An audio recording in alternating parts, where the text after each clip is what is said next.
Greeting. Following is the interpretation of the today Q&A session.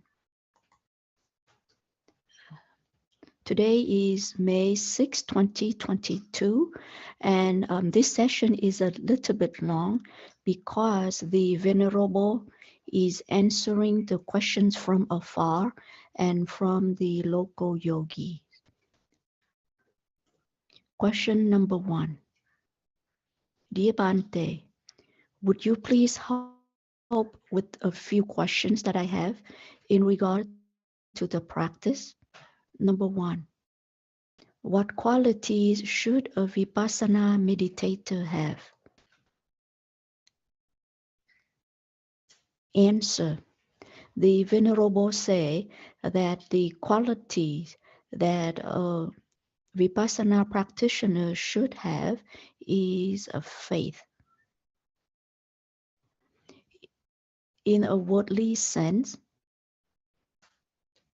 then the belief or the faith that we normally have, it does change. Today, I believe that Mr. A is good, and tomorrow, Mr. A may change, and my belief also will change. But the faith of a Vipassana yogi, it just keeps on increasing. And without faith, one will not follow the Buddha's teaching. One will not do anything wholesome. Without faith, one will not go to the monastery, will not keep the morality pure, will not do anything wholesome, will not meditate. So without faith, one will not do anything wholesome. The faith of a worldly being is totally different from a faith of an enlightened being. Faith of an enlightened being is firmly established. There is nothing that can change the faith of an enlightened person. The second part of this question, how can a practitioner balance the practice skillfully? The answer from the Venerable is, one should have the right attitude, which is yoniso manasikara. One should have mindfulness plus correct understanding. Third part of this question, how can a practitioner progress and master the mindfulness practice? The answer from the Venerable is, one should have the right effort. One should have the right aiming. The body needs food. The mind needs mindfulness. So mindfulness is the food for the mind. And the yogi can direct his mind to anything, any object that is the most prominent right now. For example, if the in and out breath is the most prominent, then he just direct his attention to the in and out breath. And in order to practice continuously and progress, then what he needs to have is the right effort. The fourth part of this question is, how does one train oneself? Sikati. The answer from the Venerable are, one needs to practice the morality to develop concentration, and then from concentration, wisdom will arise. One needs to keep the 5 precepts pure. And one needs to develop concentration by practicing meditation. For example, One pays attention to the in and out breath, pays attention to whatever that arises in this mind and body. And when one has some concentration, one will notice or one will aware right away if there are any wandering thoughts, if there are any sadness or anger, then one can note or can aware of it right away. So that is how you can train yourself by practicing the morality, concentration, and wisdom. The fifth part of this question is when the object of rising and falling becomes more and more subtle, then it disappears quickly. Then a yogi, then what can a yogi do?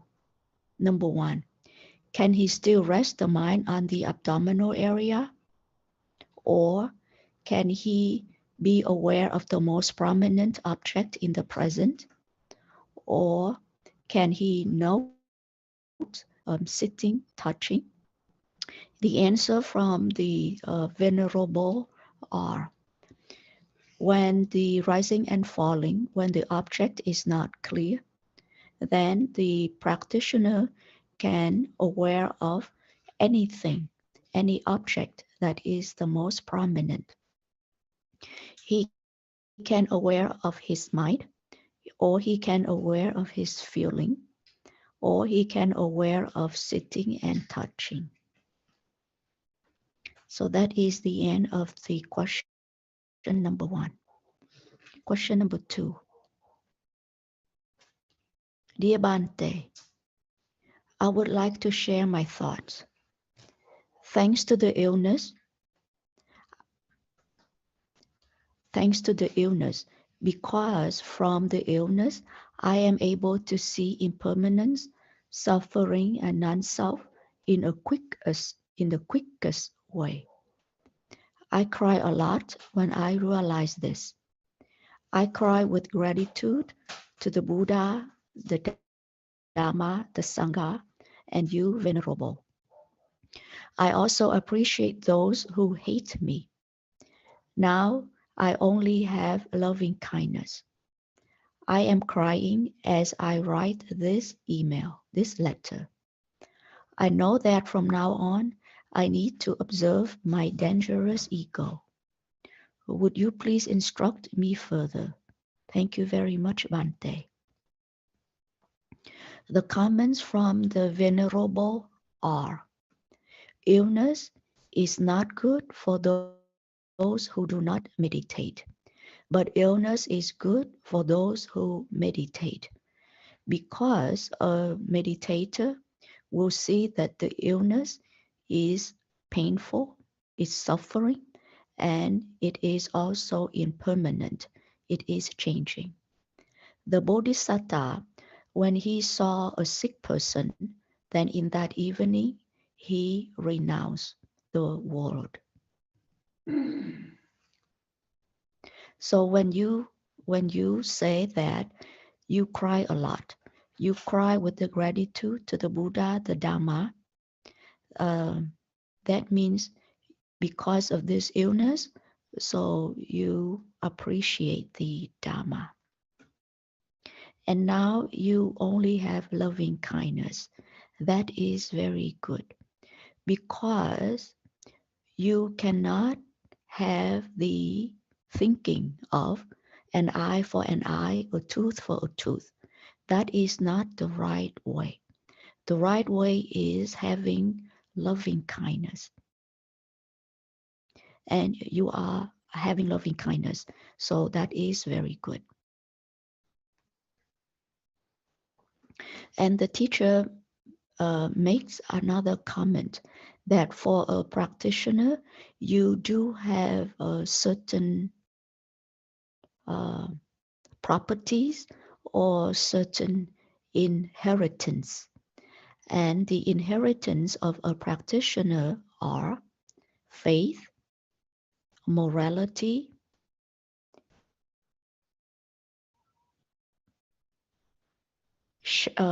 afraid of the wrongdoings, and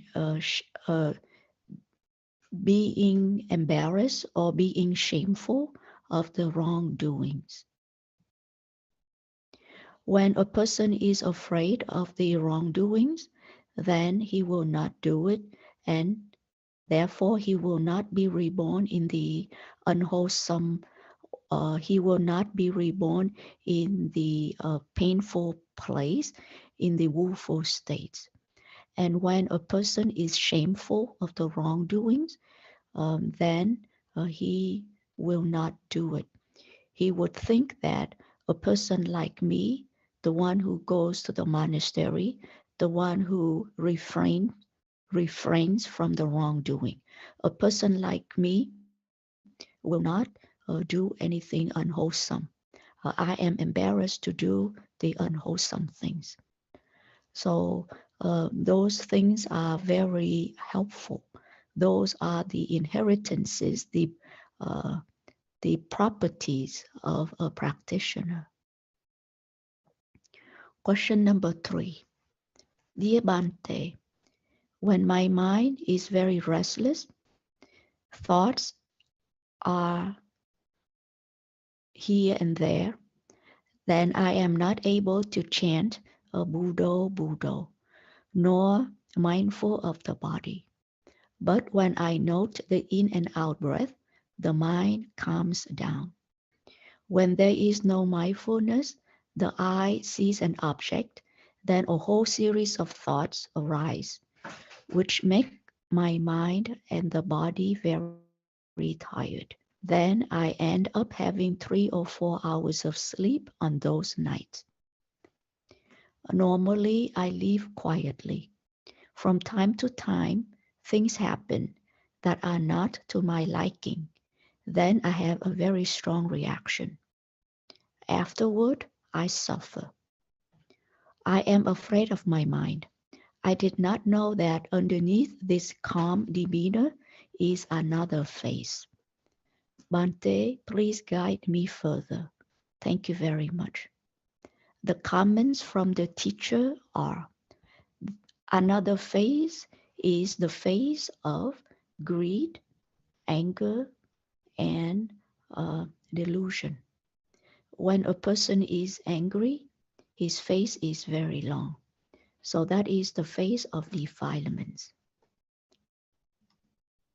Question number 4.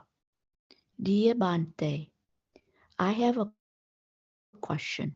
Buddhism differentiates beings according to how they can see reality. So, if one already sees the reality, then one just keeps on practicing. Is that right? The comment from the teacher is yes, that is correct. Continue with the question. If one sees reality clearly but not continuously, does one need to study more or just to continue with the development of the practice? The comments from the teacher are: when you are living with the reality, then one should aware of the present, aware of the in and out breath, aware of the sound, aware of the thought. One aware of the present to know the real characteristic of everything. So one just pays attention in order to see the natural characteristic.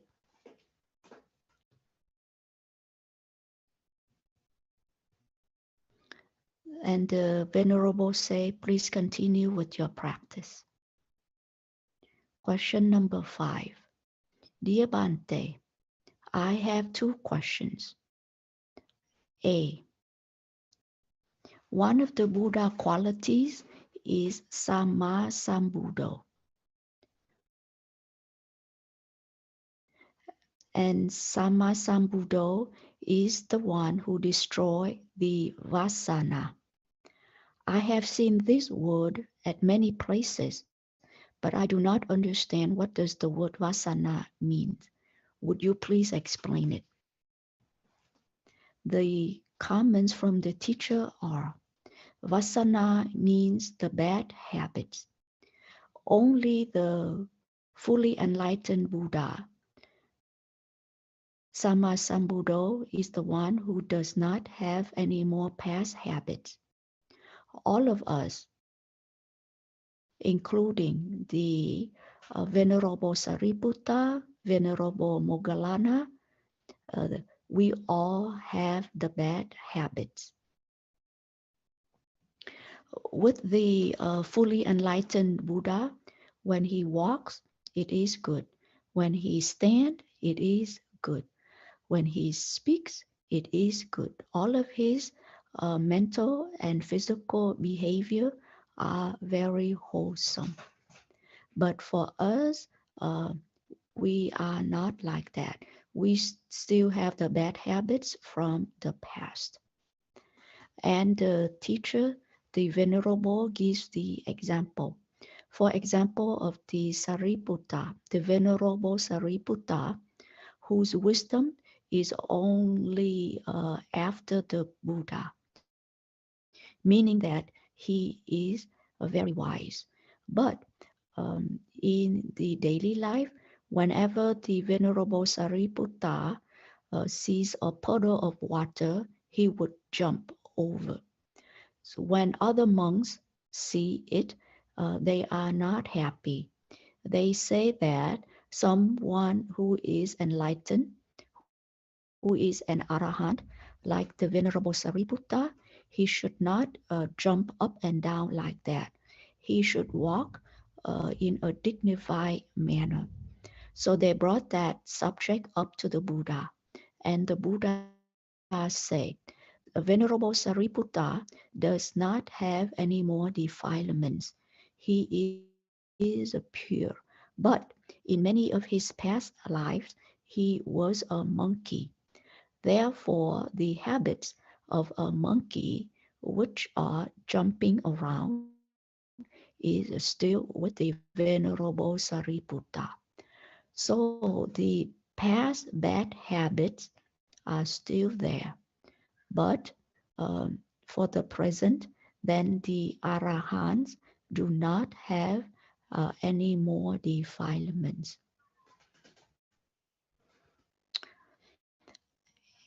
And the teacher, the Venerable, went on to explain further the word Sammasambuddho.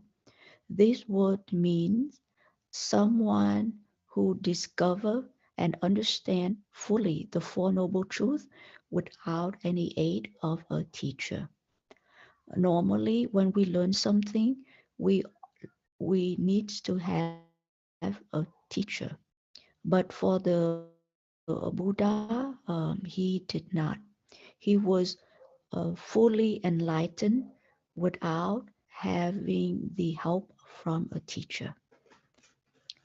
Second part of this question: would you please explain why loving kindness meditation is done at the beginning of contemplation of the body and at the end of the contemplation of the feeling? Thank you, Bante. I wish you good health so you can spread the Dhamma. Thank you very much. The comments from the teacher are um, when a person is following the Mahasi technique, then before you sit down and meditate, um, one needs to prepare the mind. One needs to see if one uh, does did anything wrong to the teachers, to the enlightened persons. If we notice that we made mistakes or we did anything wrong to the enlightened teachers, to the enlightened persons, then we need to ask for forgiveness. If we are not able to, we should ask the teacher to help us with the asking for forgiveness. Before we sit down and meditate, we normally reflect on the Buddha's qualities, uh, or we do the loving kindness, because normally we are afraid of death. Backtrack, I apologize. Before sitting down and doing the meditation, the practitioner usually reflect on the Buddha's qualities, um, reflect on on the impurities of the physical body, uh, practicing the loving kindness, and reflect on death. Because during the practice, there will be many obstacles that could arise. For example, the attachment to the body. So if a person reflects on the impurity, if a person reflect or contemplate on death, then the yogi is less afraid. Or if the yogi is attached to the physical body, uh, then by reflecting on the impurities, then the yogi is able to let go. Because this body, this physical body, is also as impure as as the corpse, as the head hair, body hair, nail, etc. So reflecting on the impurities of the body, contemplating on death, contemplating on the qualities of the Buddha, or doing loving kindness, that is to help to decrease the difficulties or the obstacles that a yogi would encounter during the practice. So that is the end of the questions that are sent from afar. Next are the series of the questions from the local yogis. Question number 1. Dear Bhante, when I sit, I have a lot of wandering thoughts. Would you please help me with that?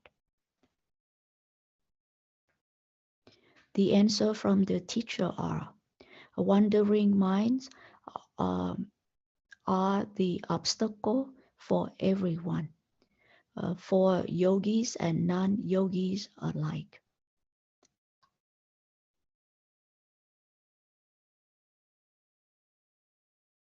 You notice that water and fire, it never exists.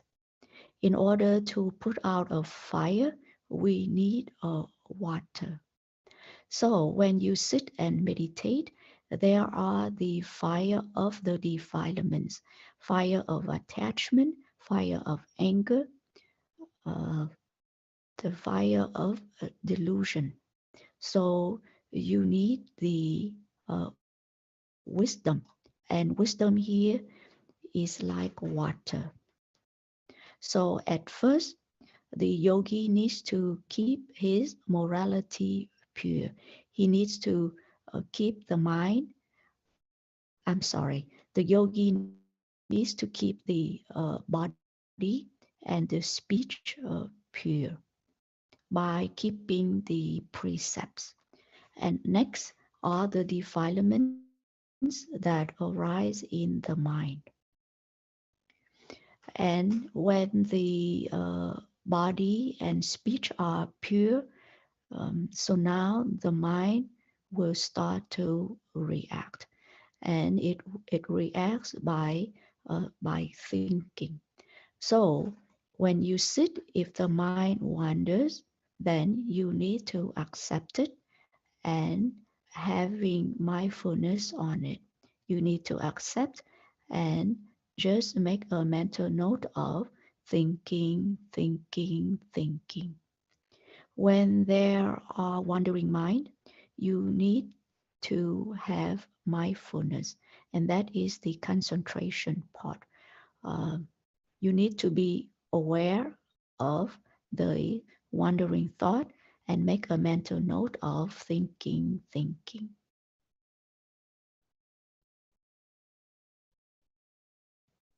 Everyone has wandering mind. Only the Arahant who does not have wandering mind. So, uh, when wandering thought arise, just make a note of it. The Buddha has the threefold training of morality, concentration to purify our of physical, verbal, and the mental aspect. And when the mind is pure, then wisdom will arise. Question number 2. Dear Bante, what is the purpose of this retreat? The comment from the teacher are, have you ever seen any hospital that does not have a dying person? No, but uh, but the hospital of the Buddha is the only hospital that does not have any dying person. The Buddha is the one who does not die, and his hospital does not have any dying person. A hospital is a place to cure the disease. Um, the the Buddha hospital is the hospital that cure the disease of attachment, of anger, and of the delusion. And in order to cure this disease, the patient or the practitioner needs to have some concentration. You need to have concentration to be aware of your mind. When the mind wanders off, you are aware of it. When the mind is not balanced, you are aware of it. And this concentration is by applying mindfulness, by applying the awareness of whatever that arises in this mind and body in the present.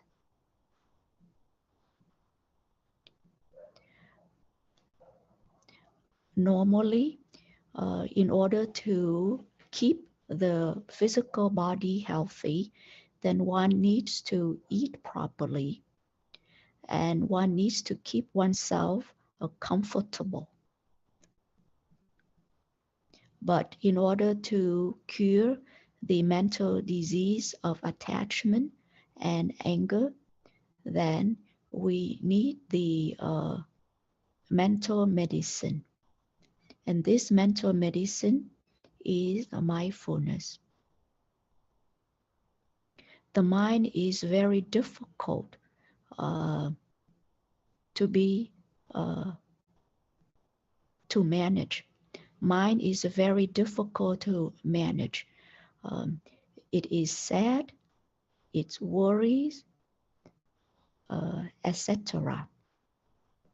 When a person is sad, when a person is worried, when a person is under stress, then he would not be able to sleep well.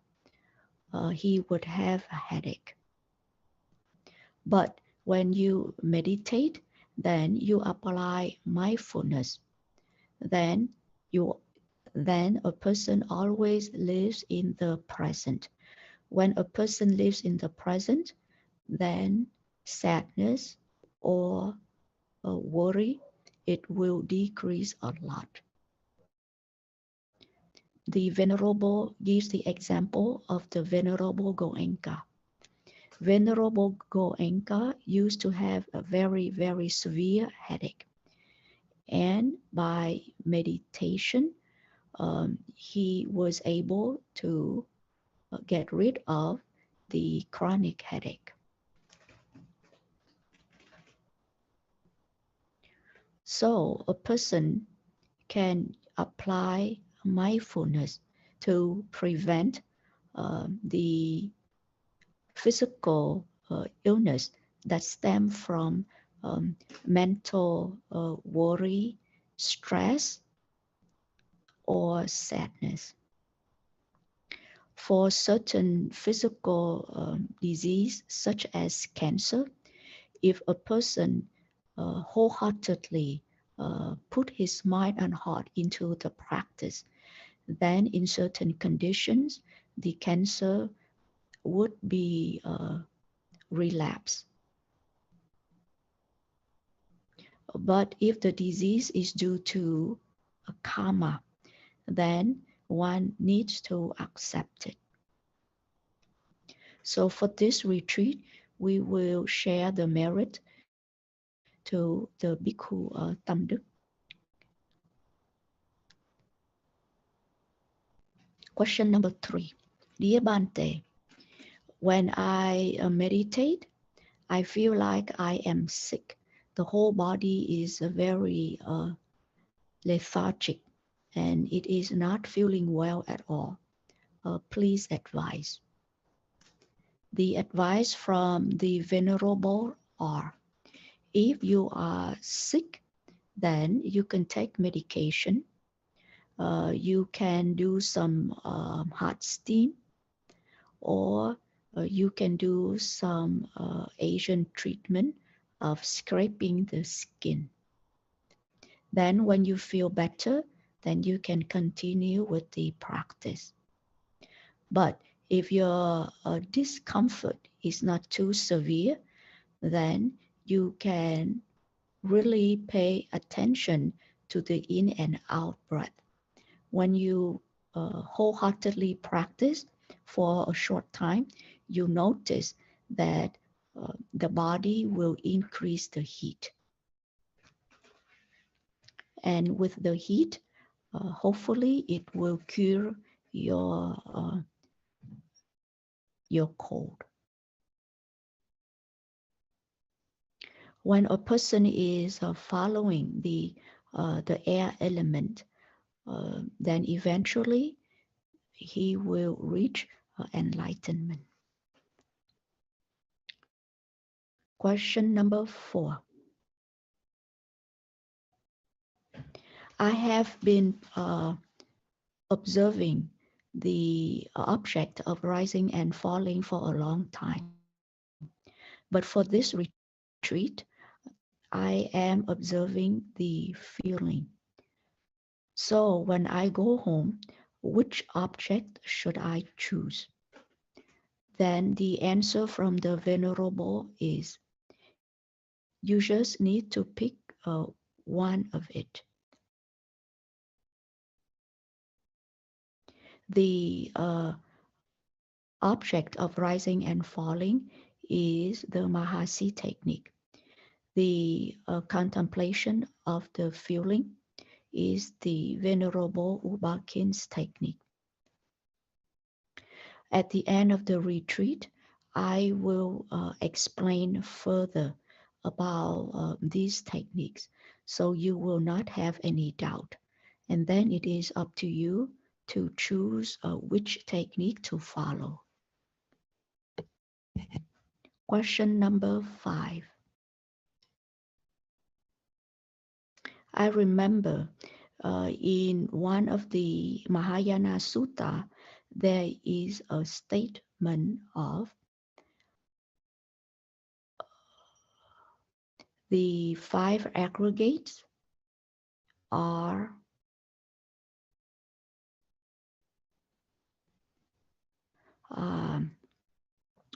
I apologize that I don't know how to explain this well, because I don't know much about the Mahayana uh, thinking. So I will explain as I understand it, which is, okay, question number 5. In one of the statement in the Mahayana, it say that the 5 aggregates are nothing. I don't understand this statement. The 5 aggregates are always there. Then how come in the sutta it say that it is nothing? Would you please explain? The comments from the teacher are: the 5 aggregates are present in life. If we don't have this material aspect, we would not exist. If there are no feeling, we cannot live. If there is no perception, we cannot function. If there are no mental formation, if there are no thoughts, then we cannot function.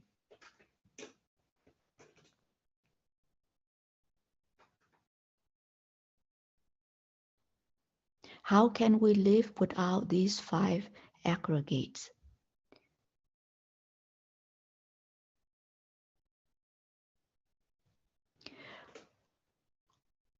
And the Venerable said that tomorrow he will explain this concept a lot clearer through the practice. Because now if he explain, it is only in the theory and it is not easy to understand. So for the practitioners, you need to understand, and the teacher will explain this during the practice tomorrow. Question number 6.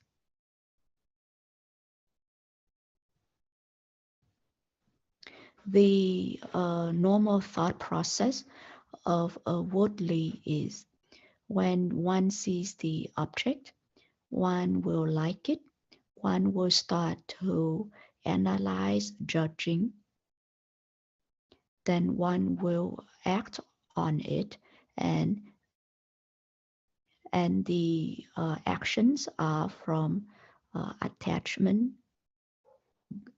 anger, and delusion. So the mental process of a worldly person, it has the concept there.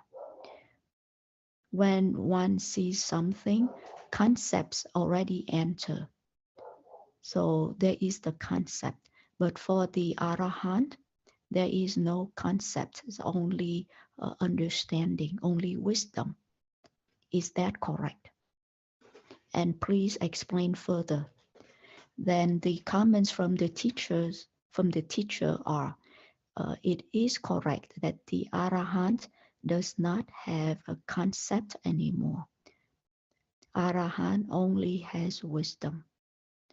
Worldly beings, meaning that those who are not enlightened,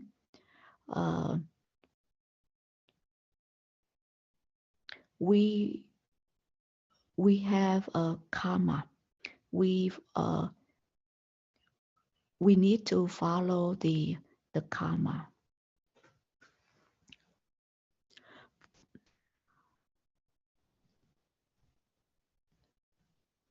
For the worldly beings, there are some who are educated, and with the education, with the degree, it does not necessarily mean that that person is wholesome, because with the with the information, with the worldly information, a person can design guns.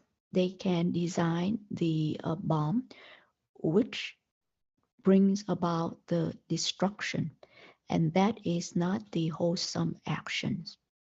But for someone who has a wholesome mind, then that person may not have a degree, may not have worldly information, if but if that person keeps the morality pure, he keeps the five precepts pure, then he would not be reborn into the woeful state. And with the practice of concentration, he may be reborn in the higher realm. And with the practice of concentration that leads to understanding and wisdom, then now his mind has the wisdom, and wisdom is the one that uh, will tell the person what to do, meaning that from meaning that when a person that has wisdom, uh, his behavior, his speech, and his thoughts are under the influence of wisdom. With the wisdom, a person will see the reality. Uh, a person will see nature of the mind and body. And when he sees the real nature, he sees the impermanence, everything is changing constantly. Then there is no attachment. When there is no attachment, there is no suffering. And when a person who has wisdom, he will understand that this being is composed of only mind and body. There is no concept of I in here. And because there is no concept of I, there is no personification. There is no mind, I, myself in here. There is only mind and body.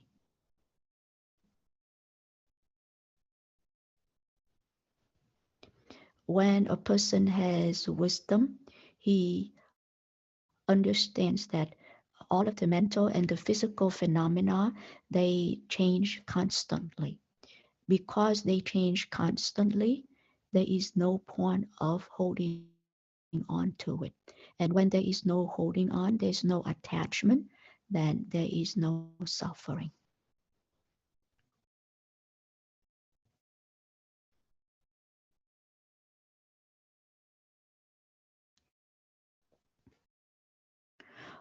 A, a person who is following the Buddha's teaching, who keeps the morality pure, practice the meditation, purifying the mind, then the results uh, would be to be reborn in a pleasant realm, or to get out of the cycle of rebirth.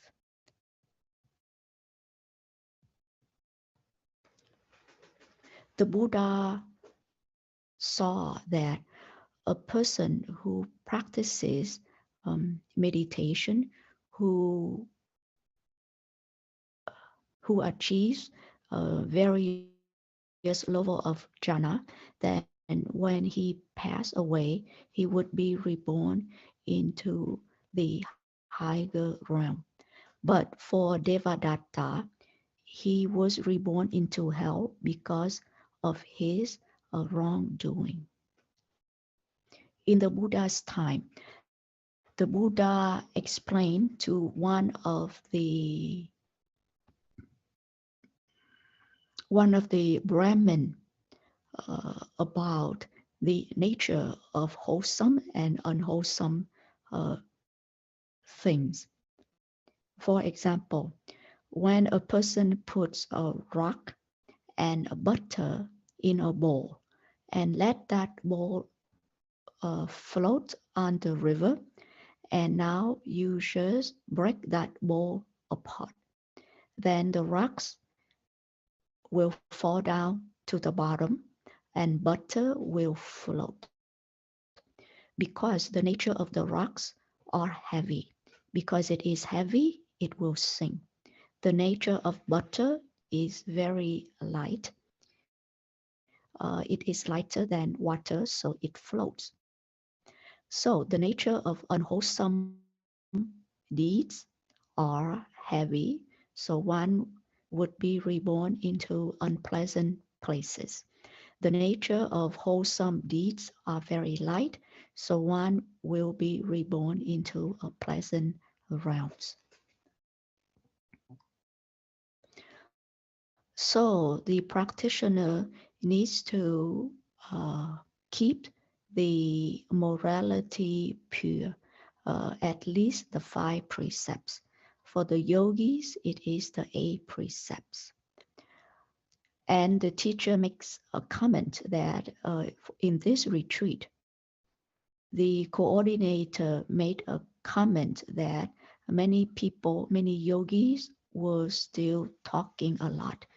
Yogis did not keep the noble silence. The Venerable Khippapanno make the comments that when you talk, if you only say one word, then when you sit down and meditate, your mind will talk about 15 words. If you only say one word, then your mind will produce 15 words when you sit. So if you want your practice to progress, if you want to have a concentrated mind, then please refrain from talking. Because when you talk, the perception, the concept, it will interfere. And the yogis need to live in the present. A yogi needs to be aware of whatever is going on right now. And when the concept, the perception, the thought arises, and when yogi is not aware, that means one is not living in the present. And not living in the present, then the mind cannot be concentrated. It is a scattering. When the yogi meditates, one is aware of the nature of the physical aspect, such as water element, air element, fire element. One needs to see it, to see its nature, to see its real nature. And when one pays attention, one also awares of the feeling. The feelings are real. The nature of the material things, they are real.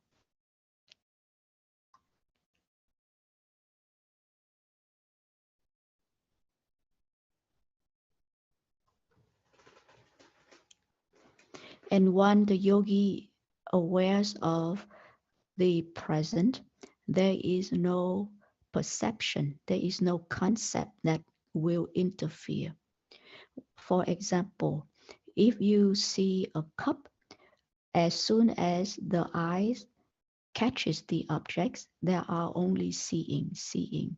There is no thing such as a cup. When you say a cup, that is perception that already enter. And when the perception that enters, the concept that enters the mind, then there will be the attachment. So the yogi needs to live in the present.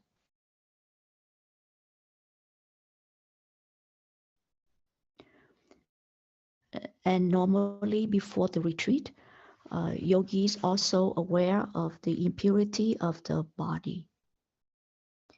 When we reflect on the impurities of the body, we contemplate on the head hair, body hair, teeth, nails, skin, etc. The teacher gives the story of the couple, a young couple. In the morning, when the wife combs her hair, the husband comments that your hair is so beautiful. But at lunchtime, when the husband sees one hair in the food, he was angry because it is not clean. And then the wife says that in the morning you mentioned that my hair is beautiful, and now it is the same hair, and you say it is disgusting.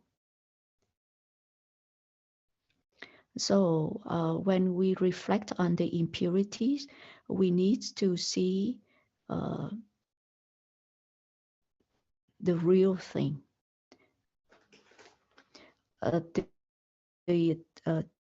teeth in the mouth, we say it is beautiful.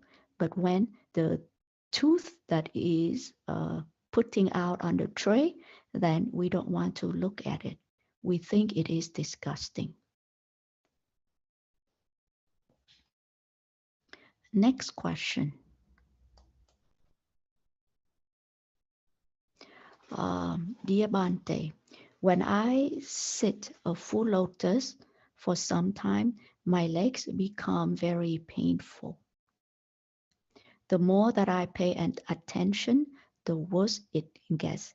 Then my hands tremble and I start to sweat. The feeling is like I am about to die. And at that moment, I regret that I did not relax my leg. But I remember the word from the teacher. You say that no one dies due to the sitting meditation. And because of that statement, I persevere. So when the pain reaches the peak, it feels like the mind is out of the body and the whole body just collapses. And then a split second later, the, the mind regains, the mind enters the body, or I regain consciousness. Then I straighten my body up again. I have a question. How can I overcome the feeling of uh, afraid of death?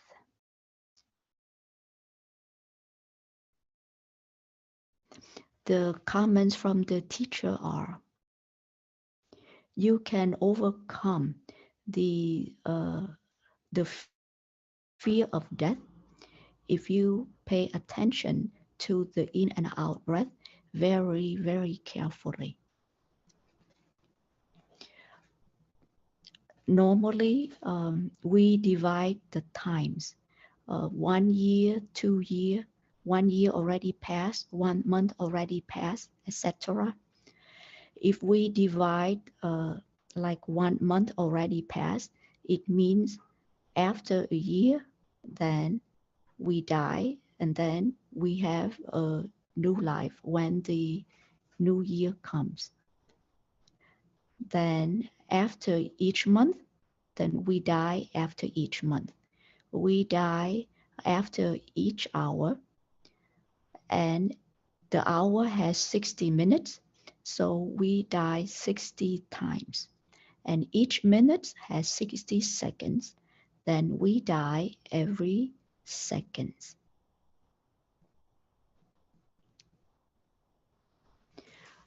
When you meditate, you will notice that everything, the mind and the body, it changes. It arises and it dies constantly. Every time it passes away, that means it is it is dead.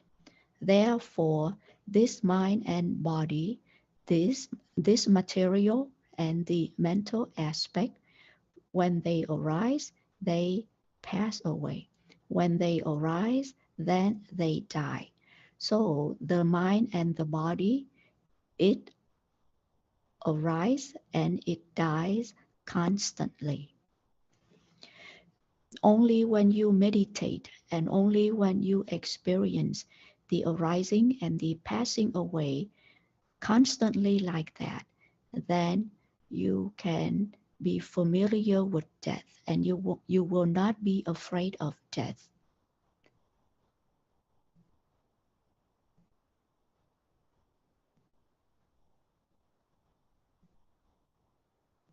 When you see that the the body, the in and out breath, the thinking, the feeling, when you see that they arise and they pass away, they die, then you will realize that you cannot control it.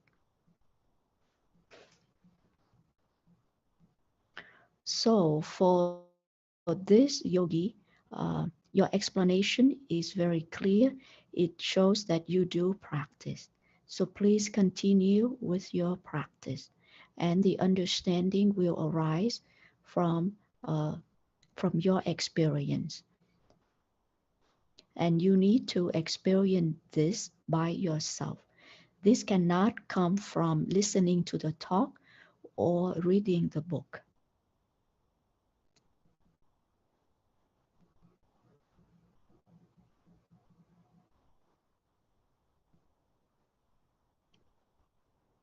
So this is the end of the today Q&A. The next part is the teacher will guide the local yogis to continue with the practice. Sit comfortably, return to the in breath and the out breath. So there is the in breath, there is the touching sensation, there is the feeling. And if you sense the two hands are touching, you sense the touching sensation. When you think that two hands are touching, then the word hand, it is a concept. It is the perception of the mind. Reality is only the sensation. And the mind awares of the sensation. When you shake the hand with someone, the touching, two hands are touching, there are the sensation, and the mind is aware of the sensation.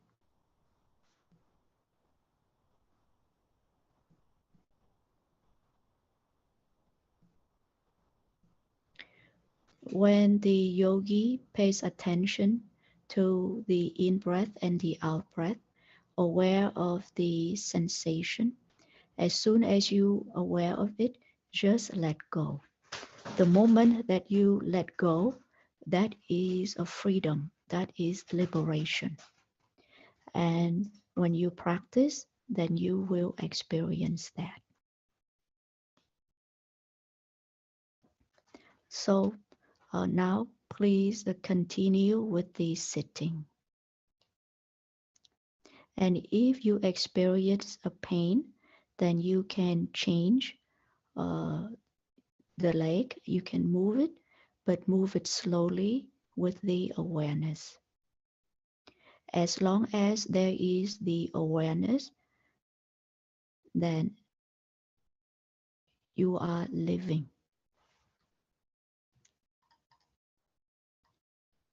So with this, the Venerable will end the today Q&A session. Sadhu, sadhu. Sadhu. Thank you.